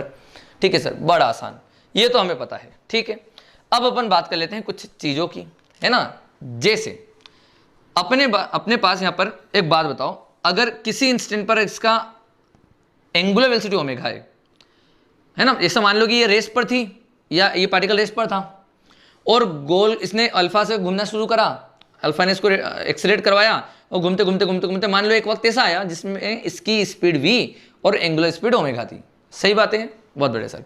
और सर ये चीज़ में हम ये तो लिख ही सकते हैं सर साफ साफ तौर पे कि omega is equal to v by r, ये तो सर हम लिख ही सकते हैं कहीं पर भी, है ना सर। अगर वो सर्कल में है और घूम रहा है वो, तो जिस भी इंस्टेंट पे देखोगे अगर वो सर्कल में है तो हम लिख सकते हैं omega is equal to v by r उस इंस्टेंट पर, कोई दिक्कत नहीं है ना सर। तो ये तो भैया हम लिख सकते हैं यहाँ पर, कोई दिक्कत नहीं है। अब हम यहाँ पर बात करते हैं रेडियल एक्सेलरेशन की। तो बच्चे यहाँ पर एक बात बताओ, यहाँ पर अल्फा भी है, बहुत बढ़िया सर, और जहां सर्कल में स्पीड होती है वहां सेंटीपिटल लगता है सर, मतलब एक तो अंदर होगा सर सेंटीपिटल एक्सेलरेशन, बहुत अच्छे सर, और एक यहां पर सर और चीज है टेंजेंशियल एक्सेलरेशन। यहां पर टेंजेंशियल एक्सेलरेशन जीरो नहीं होगा सर, जीरो नहीं होगा सर, उसमें था सर यूनिफॉर्म में, इसमें नहीं होगा सर। क्यों नहीं होगा? क्योंकि बेटा यहां पर आपके पास अल्फा है, और अल्फा है तो आपके पास टेंजेंशियल एक्सेलरेशन भी होगा, और यहाँ पर जाहिर सी बात है स्पीड भी बढ़ती है, हम लोगों ने पहले से ही पढ़ रखा है ना। तो देखो अगर बेटा अपन यहाँ पर बात करें सेंट्रीपिटल एक्सेलरेशन की, है ना, या मैं बोलूँ AR की, रेडियल एक्सेलरेशन की, तो बेटा वो क्या हो जाएगा, तो यहाँ पर आप लिखोगे सर वही v स्क्वायर बाय आर होगा, है ना, v स्क्वायर बाय आर होगा, या हम बोले ओमेगा स्क्वायर आर होगा, या हम बोले v ओमेगा होगा। बच्चों मैं एक बात आपको ना और बताना चाहता हूँ इसी फॉर्मूले में, है ना, जो मैंने आपको पहले भी बताया था इसी फॉर्मूले में, कि बेटा लोग ना इस वाले फॉर्मूले को बहुत कम समझते हैं, मगर मैं आपको बताऊँ इसमें से IIT 2 बार क्वेश्चन पूछ चुका है और नीट में भी आ चुका है। तो v ओमेगा को आप, मैं वही बोल रहा हूँ, कैजुअल अप्रोच नहीं करना है, ठीक है, इंपॉर्टेंट चीज़ें हैं, छोटी मोटी चीज़ें। बेटा जब अपने पास ओनली v की टर्म है तो अपन v स्क्वायर बाय आर कर लो, ओमेगा की टर्म है तो ओमेगा स्क्वायर आर कर लो, और मान लो रेडियस नहीं दी गई तो v ओमेगा कर लो। कौन सा फॉर्मूला कब यूज़ करना है समझ में आ गया क्या? अगर सिर्फ v दिया है तो v square by r use करो, ओमेगा दिया है तो ओमेगा स्क्वायर आर यूज़ करो, और मान लो रेडियस ही नहीं दी, रेडियस ही नहीं दी तो भैया कौन सा यूज़ करोगे? v omega. बहुत इंपॉर्टेंट है ये वाला कॉन्सेप्ट, ये ध्यान रखना आप लोग, है ना। हाँ तो बेटा ये होगा अपना centripetal acceleration, it always act radially inward. पहली बात तो ये है, इसमें लिख दो कि it always act radially inward, it always act radially inward, है ना बेटा, रेडियली इनवर्ड, इनवर्ड अंदर की तरफ लगता है, ठीक है। और दूसरी बात कि ये it change only direction, it change, इसका वेलोसिटी स्पीड बढ़ाने में कोई हाथ नहीं है, it changes only direction of velocity, ठीक है बेटा। ये सिर्फ वेलोसिटी का डायरेक्शन चेंज करता है, ये जो है ना बेटा ये सेंटीपिटल, ये सिर्फ उसका डायरेक्शन चेंज करता है, स्पीड को कभी भी चेंज नहीं करता, क्योंकि ये तो परपेंडिकुलर है ना, तो ये सिर्फ डायरेक्शन चेंज करता है। अब बात करते हैं बेटा अपन AT की, मतलब टेंजेंशियल एक्सेलरेशन की, है ना। तो बेटा टेंजेंशियल एक्सेलरेशन क्या होगा, तो ध्यान से सुनो। AT इज इक्वल टू, सबसे पहली बात तो अपने पास टेंजेंशियल एक्सेलरेशन है सर, ये है ना, टेंजेंशियल एक्सेलरेशन है ना। तो सर मैं इसको ये लिख सकता हूँ ना सर कि AT is equal to d mod of v by d t. बेटा टेंजेंशियल एक्सेलरेशन मतलब कि स्पीड का rate of change of speed हो गया ना, वो तो स्पीड को बढ़ाने वाला कंपोनेंट है, समझ में आ रहा है। तो पहली बात तो ये समझो कि ये जो लिखा है ना, ये जो लिखा है ना D mod v by d T लिखा है, मतलब कि स्पीड को बढ़ाने वाला, ये है rate of change of speed. मैं आपको बता दूं बेटा, मोड अगर हटके यहां लग जाए ना टोटल में, वो अलग होता है और ये अलग होता है, ये आपने काइनेमेटिक्स में भी पढ़ा है। D mod v by d t और mod of d v by d t, ये दोनों अलग अलग चीजें हैं। खैर मैं अभी आपको बताने वाला हूं। तो एटी को मैं लिख सकता हूं sir rate of change of speed, rate of change of speed लिख सकता हूं सर, बहुत बढ़िया है ना। और क्या लिख सकते हैं सर, इसको अपन लिख सकते हैं बेटा एटी इजकल टू अल्फा, जो अपने पढ़ा है, तो एटी इजकल टू अल्फा लिख दो, है ना। और अल्फा को कई बार हम omega D omega by d T भी लिख देते हैं और omega D omega by D theta भी लिखा जाता है। तो अपन ये भी लिख सकते हैं कि r into d omega by d t, ये भी लिख सकते हैं। और यही लिख लो अभी तो, बाकी ये भी ध्यान रखना अपने दिमाग में कि अल्फा को मैं ये भी लिख सकता हूं और omega D theta by D omega by D theta भी लिख सकता हूं, ठीक है। तो इतना हमें पल्ले पड़ गया होगा, सही बात है। अब ध्यान से समझे, है ना। ये है अपने पास टेंजेंशियल एक्सेलरेशन, इसको बोलते हैं बेटा अपन टेंजेंशियल। ये है रेडियल, ये है टेंजेंशियल। तो पहली बात तो अपन लिखते हैं टेंजेंशियल एक्सेलरेशन, इधर लिख देते हैं, ठीक है। पहले तो यहां पर लिखो इसको, ये हो जाएगा टेंजेंशियल एक्सेलरेशन, है ना, ये टेंजेंशियल एक्सेलरेशन है। और क्या बोलोगे आप, इट ऑलवेज एक्ट टेंजेंट, मतलब टेंजेंशियल है तो नाम से क्लियर है कि भैया ये टेंजेंशियली एक्ट करेगा, ठीक है। और यहां पर अपन लिखते हैं कि इसका काम क्या है, तो बोलना कि ये सिर्फ और सिर्फ स्पीड को बढ़ाता है, ये डायरेक्शन को अल्टर नहीं करता, है ना, ये सिर्फ स्पीड को बढ़ाता है। तो इट चेंजेस ओनली स्पीड, ये सिर्फ स्पीड को अल्टर करेगा, या अपन लिख सकते हैं इट अल्टर्स ओनली स्पीड, है ना, ये स्पीड को अल्टर करेगा, है ना। मैंने इंक्रीज डिक्रीज नहीं लिखा है, वो डिपेंड करता है अल्फा पे। ध्यान रहे कि वो स्पीड को बदलेगा, मतलब दो चीज हो गई सर सेंट्रीपिटल क्या करता है sir, centripetal sir direction change करता है, और टेंजेंशियल क्या करता है सर, ये सर स्पीड बढ़ाता है, स्पीड अल्टर करता है सर, है ना, क्लियर है। तो बेटा इसका अगर नेट कोई पूछ ले बेटा नेट एक्सेलरेशन क्या है इसका, नेट एक्सेलरेशन, तो देखो भैया बड़ा आसान, नेट एक्सेलरेशन चाहिए सर, ये लो सर, बहुत अच्छे सर, नेट एक्सेलरेशन चाहिए आपको। तो देखो भैया नेट एक्सेलरेशन क्या होगा सर, इन दोनों का रिजल्टेंट, सही बात है ना। तो एक और बात इससे यहां पर समझ में आएगी आपको ए नेट से, क्योंकि बेटा ए नेट का क्या मतलब होता है, उसका मतलब समझो। और जो मैंने यहां पर मोड की बात करी थी अब समझ में आएगी तुम्हें। डी मोड, ये mod of d v by d t जो होता है ना बेटा, ये होता है नेट एक्सेलरेशन। और ये क्या लिखा है पहले बात तो ये समझो, ये लिखा है सर स्पीड, है ना, इसको ध्यान से देखना भाई साहब, लिख देना इसको, है ना, रेडी पेन से। ये लिखा है स्पीड, है ना बेटा, ये जो लिखा है ये लिखा है स्पीड। और अगर मैं इसको पढ़ूं तो इसको अपन लिख सकते हैं, बोल सकते हैं रेट ऑफ चेंज ऑफ, इसको लिख दे रहा हूं बेटा मैं यहां पर, rate of change of speed. बेटा ये स्पीड का रेट ऑफ चेंज है, और वेलोसिटी का रेट ऑफ चेंज अगर चाहिए तो वो नेट एक्सेलरेशन होता है। और नेट एक्सेलरेशन सर कैसे निकाला जाता है सर, अंडर रूट में ए टी का स्क्वायर प्लस ए आर का स्क्वायर। बहुत अच्छे सर, इतना सा काम है भैया, बस काम खत्म, है ना। ये ध्यान रखना, ये ध्यान रखना भैया, इतना सा काम है, ये नेट एक्सेलरेशन है भाई साहब, यही आपको कई बार पूछा जाएगा, यही आपको कई बार पूछा जाएगा, ये ध्यान रखना, है ना। ये बात आप ध्यान रखना कि ये क्या है, नेट एक्सेलरेशन, ये आपसे पूछा जाता है कई बार, है ना। तो आपको उस वक्त क्या करना पड़ेगा, एटी भी निकालना पड़ेगा और ए आर भी निकालना पड़ेगा, और दोनों का रिजल्टेंट कर देना। कितना आसान लगा, आसान है ना, कितना आसान था। देखो एटी निकालो ए आर निकालो, दोनों का रिजल्टेंट ले लो, काम ही खत्म हो गया, ठीक है, बड़ा आसान। अच्छा एक बात बताओ, कभी तुम लोगों को एंगल पूछ लीजिए वाला, ये बताओ थीटा क्या है, कभी कभी पूछ लेता है वो, या कभी कभी दे देता है टेन थीटा, है ना। तो एक बात और यहाँ पर लिखो कि टेन थीटा सर जो होगा, टेन थीटा यहां पर से अगर बेटा टेन थीटा यहां से देखूंगा तो मेरे को मिलेगा एटी बाई ए आर, क्या मिलेगा बेटा, एटी बाई ए आर, है ना, ये ध्यान रखेंगे। अच्छा सर कहीं और से, मतलब यहां से एंगल होता तो सर ये वाला एंगल होता तो, ये वाला एंगल होता तो बेटा मैं ए आर बाई एटी लिख देता, कोई बड़ी बात है क्या। अरे बोलो ना, अरे बोलो, अरे भोको यार, सही है कि नहीं, भोको भाई साहब। टेन थीटा हो जाएगा एटी बाई ए आर, बड़ा सिंपल सर। पहले बात तो मुझे सब लोग बच्चे लोग ये बताओ, क्या ये पूरी कहानी जो मैंने पढ़ाई क्या पल्ले पढ़ रही है सर। हम सब कुछ पढ़ चुके हैं, सिर्फ अप्लाई कर रहे हैं, आप ये समझिए। जैसे कि मैंने यहाँ पर ना सिर्फ आपको दो ही चीज बताई है कि बेटा यहाँ पर एसी के साथ ए टी भी है, मतलब ए आर के साथ सर ए टी भी है, ए आर के साथ ए टी भी है, रेडियल एक्सेलरेशन के साथ भाई साहब यहाँ पर टेंजेंशियल भी है, इतना सा बताया मैंने बस। और टेंजेंशियल एक्सेलरेशन क्या होता है sir, rate of change of speed होता है, या अल्फा होता है, और अल्फा को अपन लिख सकते हैं D omega by d T, तो अपन इस तरह से लिख देंगे। और क्वेश्चन बनते हैं बेटा, कई बार आपको बोलेगा कि बेटा ए टी और ए सी का जो AT और AR का जो मैग्नीट्यूड है बेटा वो दोनों बराबर हैं। तो आप समझ जाना कि आपको इस चीज़ को इनसे बराबर करने के लिए बोल दिया गया है। ये IIT में आया हुआ है, अभी अभी रिसेंटली आया हुआ है इस तरह के क्वेश्चन। तो ये चीज़ें ना आपको विशेष तौर पे ध्यान रखना है। JEE में एडवांस में रिसेंटली आए हुए हैं ये सब चीज़ें, है ना, और नीट वीट में भी पूछते रहे हैं हर बार। तो प्लीज़ इन सब चीज़ों को ध्यान दे दो, आपका काम हो जाएगा। ठीक है, आप जल्दी से इस चीज़ को नोट करो और ये जरूर लिखो कि it changes only speed, it changes only direction. Sir radial वाला डायरेक्शन बदलता है, टेंजेंशियल वाला स्पीड बदलता है, काम खत्म। क्लियर है क्या? क्लियर है क्या? और नेट कैसे निकालना है सर? सर दोनों का रिजल्टेंट। ठीक है sir, d mod v by d t क्या होता है sir? Rate of change of speed होता है, मतलब AT होता है सर। और dv बाई dt क्या होता है सर? बोलना A नेट। क्या क्या पल्ले पड़ गई बातें अपने पास? क्या पढ़ी सर? हम लोगों ने ना आज तक पढ़ा था कि rate of change of velocity होता है एक्सेलरेशन।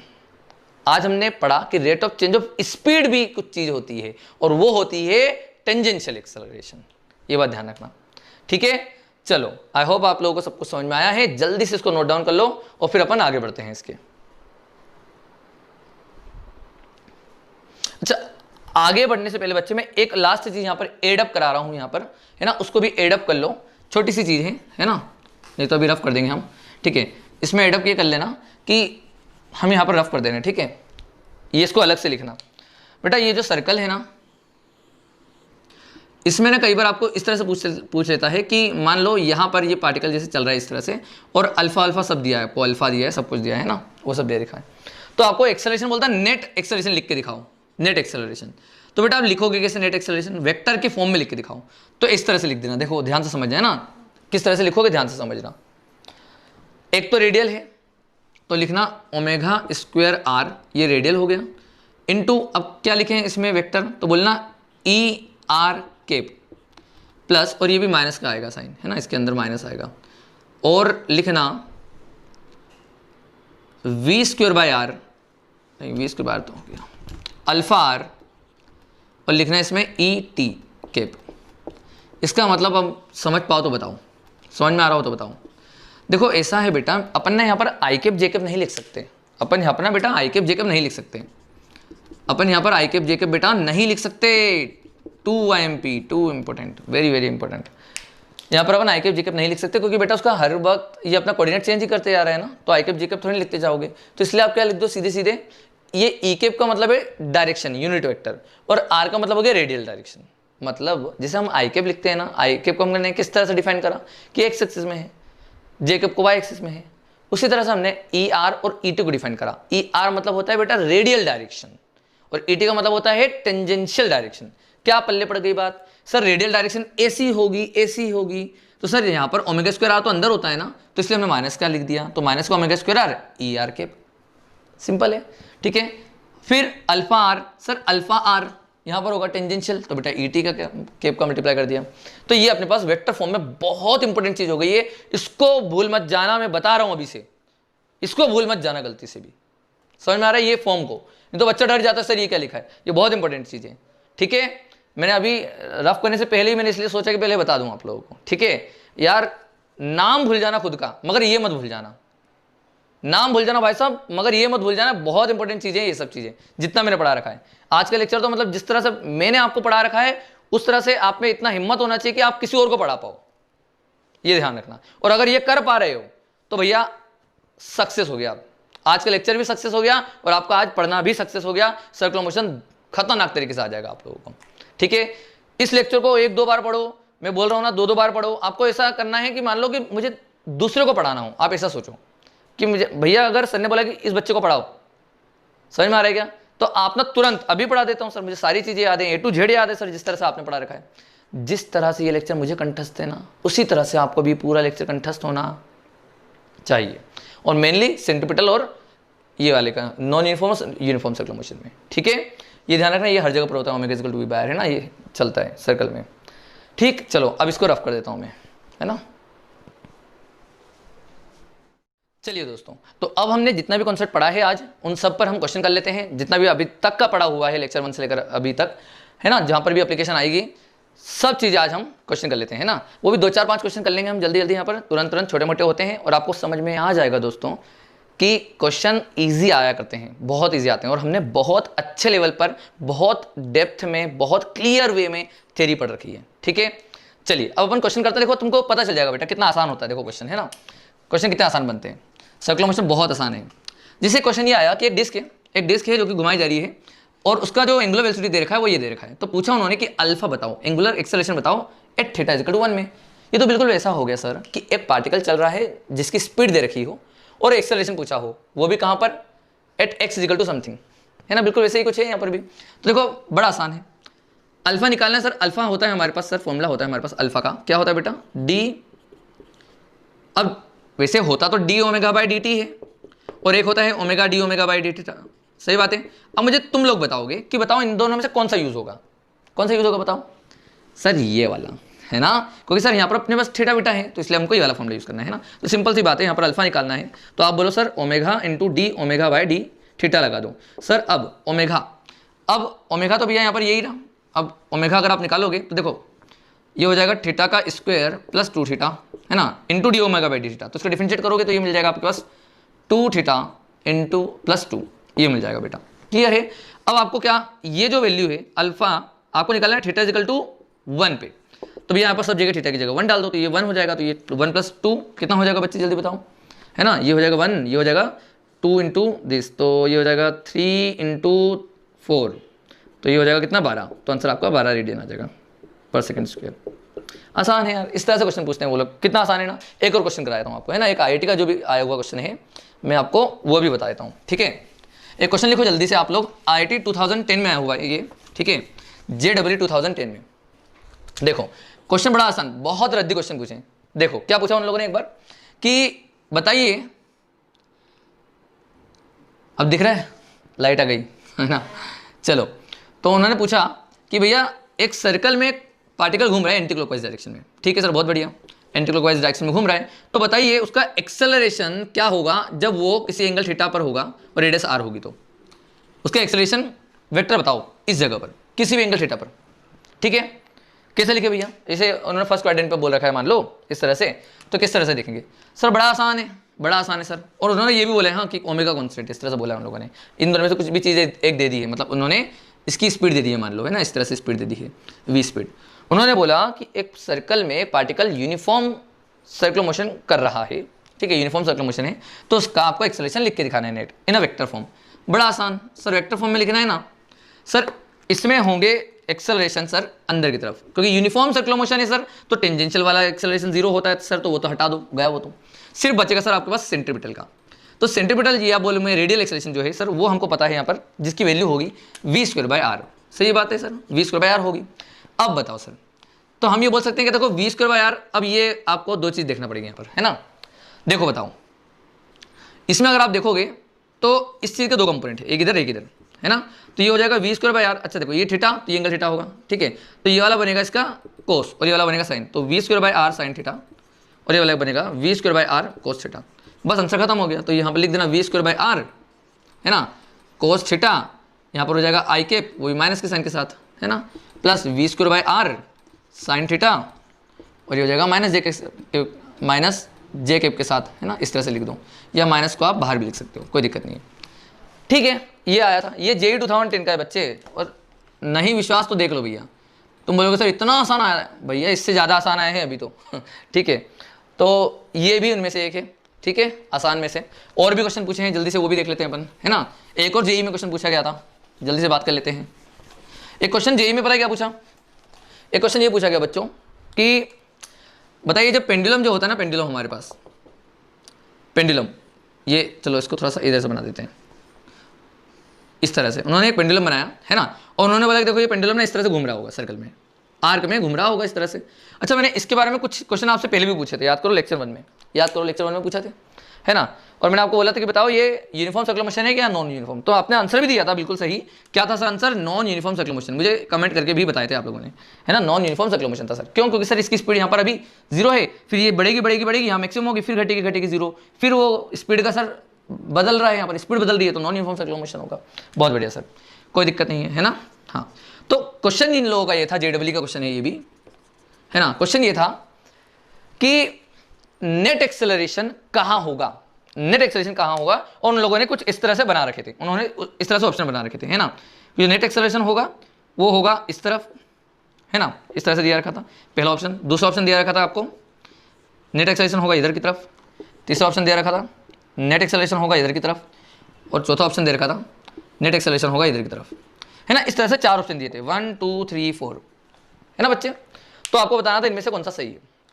तो बड़ा आसान है, देखो सिंपल सी बात है, जल्दी जल्दी में गलती मत कर देना, बस ये मैं बोल रहा हूँ, ठीक है ना। सुन लो, अभी जल्दीबाजी में गलती मत करना है। भैया यहाँ पर नॉन यूनिफॉर्म सर्कुलर मोशन है, तो जाहिर सी बात एक टेंजेंशियल होगा, बिल्कुल सही होगा सर, टेंजेंशियल तो होगा, है ना। और एक होगा रेडियल, क्योंकि स्पीड कहीं पर भी किसी भी पॉइंट पर आ गई, जैसे मान लो यहाँ से छोड़ा गया तो यहाँ पर स्पीड आ गई, तो एक होगा रेडियल। सर हो गया रेडियल। तो सर रेडियल और टेंजेंशियल का जब एक्सेलरेशन का नेट निकालोगे, नेट एक्सेलरेशन की बात करोगे, तो सर वो तो कहीं यहाँ पर अंदर की तरफ आना चाहिए ना।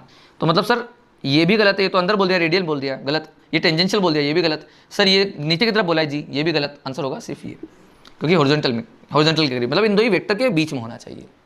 तो आंसर विल बी दिस, ठीक है। आसान था ये, जेडब्ल्यू का क्वेश्चन है बेटा, सब लोग लिखते चलो, ठीक है। मैं इसको रफ कर रहा हूँ और फिर नेक्स्ट क्वेश्चन देता हूँ आपको जेई का, ठीक है।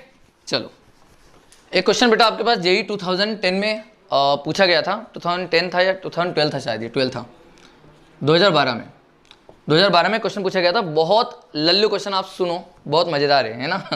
देखो क्या दिया था क्वेश्चन कि भैया दो कार हैं बेटा, दो कार हैं, एक है, एक R1 ट्रैक पर है और एक रेडियस R2 ट्रैक पर है ना, दो कार चल रही हैं, है ना। और ये बोला गया है जो दो कार है वो रेडियस R1 R2 पे चल रही है, और दोनों का जो टाइम पीरियड है गोल घूम के आने का वो सेम है, मतलब T1 = T2 दे रखा है उन लोगों ने, ठीक है। तो उन्होंने ये पूछा कि बताइए centripetal acceleration by car 1 upon में कार 2 क्या होगा।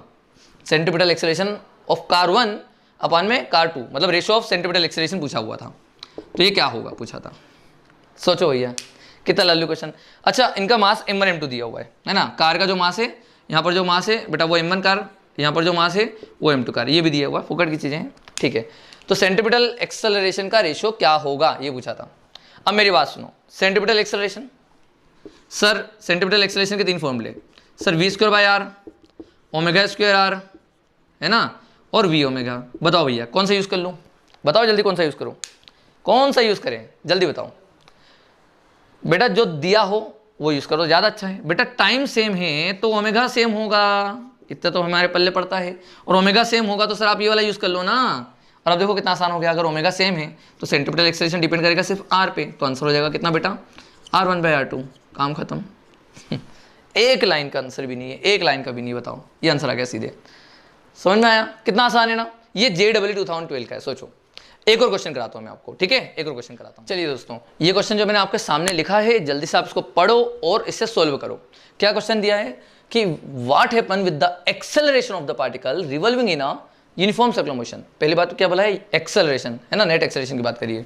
तो acceleration of a particle revolving in a uniform circular motion if we double the orbital speed and half the angular speed, है ना। आपको समझ में आ रही है कि स्पीड, एंगुलर स्पीड को हाफ कराए और ऑर्बिटल स्पीड को डबल कराए, तो बताइए एक्सेलरेशन में क्या फर्क होगा, क्या फर्क आएगा। तो बड़ा सिंपल है, आई थिंक आप लोगों ने कर लिया होगा और अब इसका सॉल्यूशन देख रहे होंगे। चलिए देखो क्या होगा यहाँ पर बच्चे, सिंपल ही कहानी है आपके पास। वापस से देखो, पहली बात तो ये यूनिफॉर्म सर्कुलर मोशन है, इससे आपको क्या समझ में आ गया कि ओनली सेंट्रीपिटल एक्सेलरेशन होगा। क्या होगा, सेंट्रीपिटल एक्सेलरेशन होगा ओनली, टेंजेंशियल नहीं होगा। तो मतलब a net is AC, a net जो होगा बेटा वो सेंट्रीपिटल एक्सेलरेशन के बराबर होगा।